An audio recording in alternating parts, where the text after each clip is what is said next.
Berbagai fakta penuh drama terjadi dalam pemeriksaan terdakwa Ferdy Sambo dan Putri Chandrawati.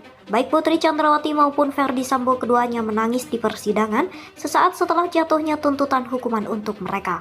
Ferdy Sambo sebagai inisiator pembunuhan Brigadir J dituntut penjara seumur hidup, sedangkan istrinya dipenjara selama 8 tahun.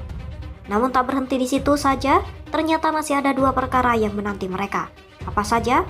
Reza Indragiri selaku psikolog forensik rupanya malah memprediksi perkara besar lainnya yang menanti kedua terdakwa tersebut. Reza Indragiri justru menyarankan agar pasangan suami istri ini untuk menjaga stamina baik selama persidangan maupun ketika dalam sel. Lantaran menurut Reza bakal ada 2 perkara berat lainnya yang terkait akan menghampiri kedua terdakwa tersebut. Justru saya ingin berempati pada Ferdy Sambo dan Putri Chandrawati sekarang. Saya mau berempati agar mereka berdua simpan stamina, ucap Reza. Karena perkiraan saya setelah perkara yang satu ini paling tidak ada perkara berat berikutnya, tambahnya.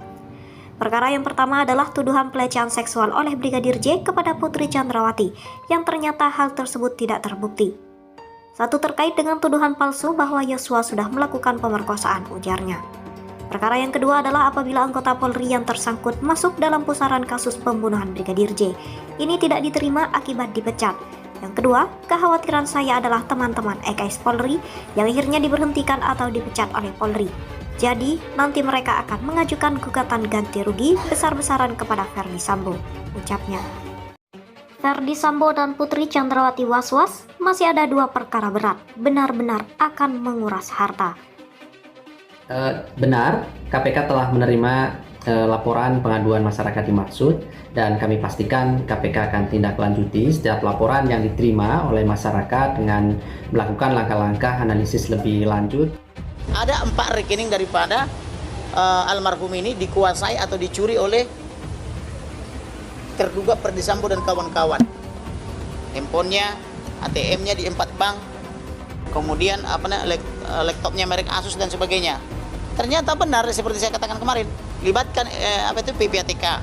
Mengapa ada transaksi sedangkan orangnya sudah mati, kan begitu. Tadi terkonfirmasi sudah, memang benar apa yang saya katakan itu benar, bahwa tanggal 11 Juli 2022 itu masih transaksi orang mati mengirimkan duit. Coba kebayang nggak kejahatannya?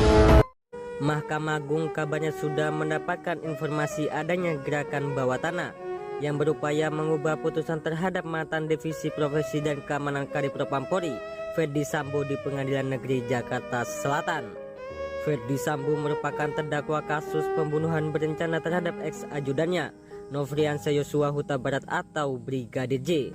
Mantan polisi itu dituntut seumur hidup oleh Jaksa Penuntut Umum atau JPU. Kami belum tahu kalau ada upaya gerakan yang mengintervensi terhadap majelis hakim dalam menjatuhkan vonis dan perkara vs Ferdy Sambo, ujar juru bicara MA Andi Samsan kepada Kompas.com pada Minggu 22 Januari 2023. Yang cukup berat, ada ujian bagi penyidik kepolisian, ujian bagi jaksa, ujian bagi hakim, dan juga ujian bagi advokat.